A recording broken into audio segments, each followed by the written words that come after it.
Okay, welcome to the Fishing for a Reason podcast. We're excited to be back, you guys, for our next episode. And today we have a special guest who is really not a special guest. He's going to be a regular guest on this podcast. So I'm super excited to introduce you guys to him. If you haven't met him before, this is Captain Scott. He is our charter captain extraordinaire for Anglers Unlimited. Also, he's a co-creator of our salmon school, halibut school, lingcod class, all the seminars that we run.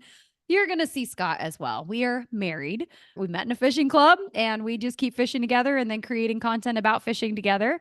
And we're going to just jam out today about the salmon opener that just happened. So, Scott, will you tell everybody a little bit about your background in fishing? Sure. So I grew up on the East Coast, did a lot of freshwater fishing growing up, joined the Navy, continued to freshwater fish, and then moved up to Washington, to Whidbey Island, Washington, my first time in the late 90s. I got my first saltwater boat when I lived there, started fishing for salmon and halibut, and eventually lingcod and all the things. Did a lot of crabbing, shrimping, and continued to do that throughout my naval career. Retired from the Navy in 2015, and then found myself here with a boat and fishing. Continued to do that. Ended up in Alaska for a few summers fishing around Sitka area, and then back to Washington. Decided to get my captain's license and got my captain's license and started chartering out of Anacortes. We fish out of Anacortes Skyline Marina on the west side. I've been doing that for 4 years now. Been a lot of fun. And yeah, we're excited to talk to you about fishing on this podcast. Cool. Well, we have, of course, a little outline for the podcast in this interview, but I'm probably just going to riff because you know what? I don't get to do this with you very often. He's my husband and partner in crime, but how often do I get to ask him questions and he has to answer them? So, one question I have for you is what made you actually decide to get your captain's license? Like, what was the transition from Alaska was cool, now I'm going to do this for work? Yeah, I think in Alaska we would take people out for it'd be like a week-long trip. We'd go out 5 days, come back, reload, new people would show up, and we kind of did it. And each group was like a different experience and showing people, and I've taken people out here as well in Washington, and showing people, a good time on the water, showing them how to catch fish, catching their first fish, the excitement that I get from them feeling that. I think that's what kind of drove me to do that. And I kind of already had the boat to do it with, so it kind of made sense that I should do this. And I get a lot of satisfaction out of taking people out on the water and having a good time and hearing them, you know, talk about their trip and say they want to come back and those kinds of things. So yeah, it's a good feeling. I love it. And also, you mentioned that you started out fishing freshwater and kept fishing, even though you were all over the place in the Navy. Like, what about this sport drew you to it? And what about fishing specifically versus hunting or anything else, any other sport? Why fishing for you? There's something about just taking a fishing pole and going to either a small pond, a lake, a river, and feeling the moment that a fish strikes whatever you have in the water. And it's the feeling of a fish on the end of the line after doing the research and finding out what to use, where to go, how to catch it, how to cast. It's a pretty satisfying feeling. And it's also the journey. You get to go to some places that are amazing, places in Alaska and Canada, and even right here in Puget Sound or the Salish Sea that we get to go to out at Nia Bay or CQ. Being on the water to me is pretty magical. So it's not only that feel of the fish on the end of the line, but a lot of times it's the journey and just being in the moment. So The journey that resonates very much with what we're about here at Anglers Unlimited. It's so much more than actually catching that fish. It's the process and mastering all those variables to have a tiny moment of success that you just never forget. So I love that you shared that as well. Before we dive in to a little bit of reports and talking about what's actually going on here in Marine Area 7 after the recent opener, I'd love to know what's your most memorable fish? my most memorable fish, that's a tough one. I know it is. Most memorable fish. Wow. What's the Probably first one that popped in your head? first one is always like the first salmon, because you spend a lot of time and money and trying to figure out where to go, and then catching a salmon for the first time. I remember that fish. I still have the lure that I used. So that is always a memorable one. And What's the then, story? well, the story is we're just out fishing and really had no idea what to do. I'm like, oh, let's just go here. And we're, trolling along Deception Island when that was still open. And yeah, just caught first king. And then it's like, oh, how do you even identify a king? How do you know it's a king? What kind of fish is it? So that one sticks out. And then obviously we have a lot of memorable fish. The two that, or the moment I remember, is the day we were out at CQ and deciding to fish around a little point where nobody else was fishing, and then getting into a big mess of big fish was a lot of fun. So those two salmon that we caught out there that day, or three, we had to release a wild one, but we caught three really nice kings out at the CQ together. Remember those? Those were pretty memorable. So Those are my two what about also. What's those that? two? Those two are your two? Yeah, it's so funny. I had a person the other day ask me the same question. I was in a coaching call. For those that don't know me very well, I am a personal development junkie. I love learning all things, including fishing. So I was in a coaching call for like voice coaching because I'm learning how to talk like this in front of people and not hate every second of it. This is a trained skill. I did not like doing this.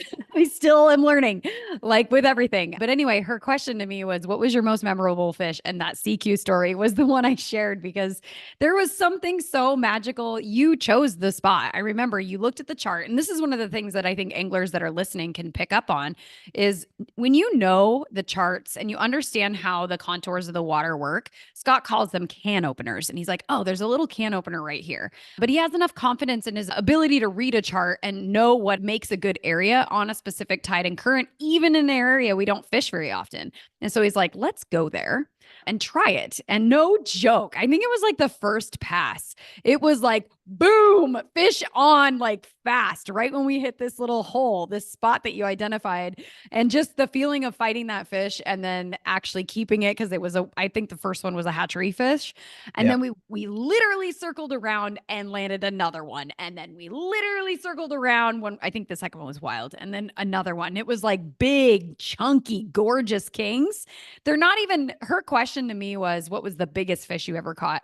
They weren't the biggest fish we've ever caught, but it was just so fun to just pick that spot. Well, you picked it and then have that success. So Yeah. those moments you can't, there's nothing else that I've ever done like in life that feels like that, which is why I love fishing so much, especially with you. Yay. So, specifically salmon, what do you love most about salmon fishing? I think the fight that salmon put up is typically a little more than there's a big debate. What's the toughest fighting fish? And a lot of people are like, oh, king salmon or tuna. And both of those fish really fight a lot. And when you get up, above the 15-pound range on a salmon, they really, just the fight that they put up and the feel on the end of the line. I think and then, the hours of out there sometimes just grinding and trolling and trying to figure out what's happening, where the fish are. I think all of that combined with the way it feels once you actually get one and get it in the net. The feeling of the fish in the net, there's like a couple of feelings. The first is the feeling of the strike. That's always exciting. And then the first time you see it, when it gets up to the surface and close to the boat. And then finally, the third, when it is a fish that you can keep and you get it onto the boat. So all of those things are each individual moments of a little bit of joy when you catch a king salmon. Those So micro moments of success. Yeah. And they don't always work out. Like you said, those moments of it being great, sometimes they don't always work out. So it's like makes them all extra special when they do. But I'd love to know also for people that are brand new to salmon fishing, or maybe they've never done it before, because we're sharing stories of decades of experience between the two of us. What advice would you give to somebody who looks at salmon fishing and thinks, wow, that looks complicated? I'm intimidated to try. What advice would you give? I would say don't overcomplicate it. Keep it simple. Keep it simple. Join a group and talk to people. And, for the biggest part, most people will tell you, hey, here's what we're using. Use this. Go here, try this. I think those are the three things. And you don't have to overcomplicate what you're using. There's lots of lures that will catch fish. In most cases, what you use the most is what you'll catch the most fish with. If there's fish there, they will bite a lot of different stuff, and keep at it. Don't give up. Keep fishing, keep it simple, and talk to people. That's mine. That great advice. So we just had a recent king opener here. Well, salmon opener actually in the San Juan Islands. What day is it? So today, you may be listening to this a year later, but today it is July 22nd of 2024. It's Monday after the opener of 2024. So I'd love to know from you. You took out some charters. You took me out. Well, you went out and put a lot of hours on the water. What happened? How was the fishing? What kind of reports did you get? What are you seeing that was working? We're hoping to get that email from WDFW that says we get to go out again. So for folks that want to kind of get a post-action recap, what would you share for them to have success with hopefully the next opener we experience this week?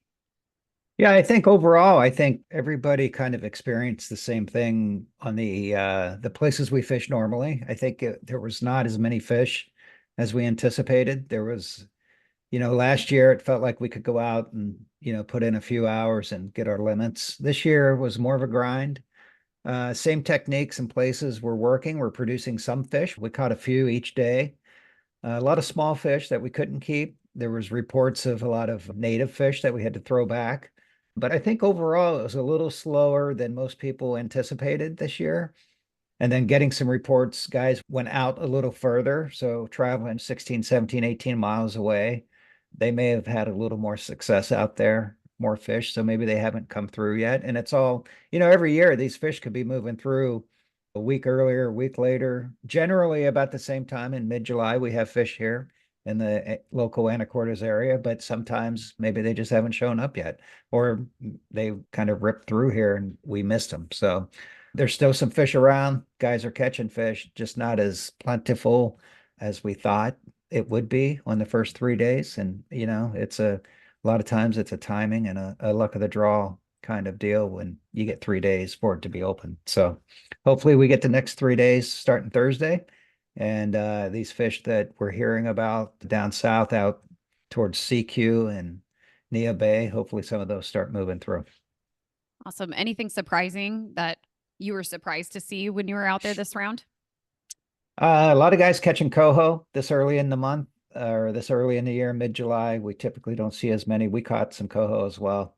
So I think that's kind of the surprise. And that's why it's like, you never know what you're going to get until you start fishing regularly. But yeah, the amount of coho that people are catching is a little bit surprising this year. And that email comes out, and we're like, all right, we're going fishing. I'm pumped. And you are not on a charter. You're fishing solo. Where would you go?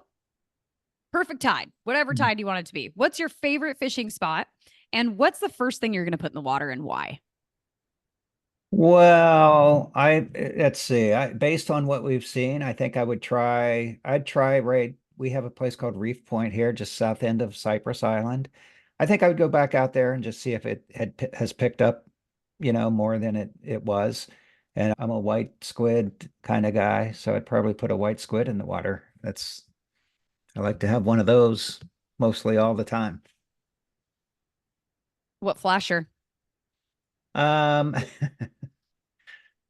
And again, I like a white flasher with a white squid. It's kind of been my combo go-to that I just like it with red hooks tied.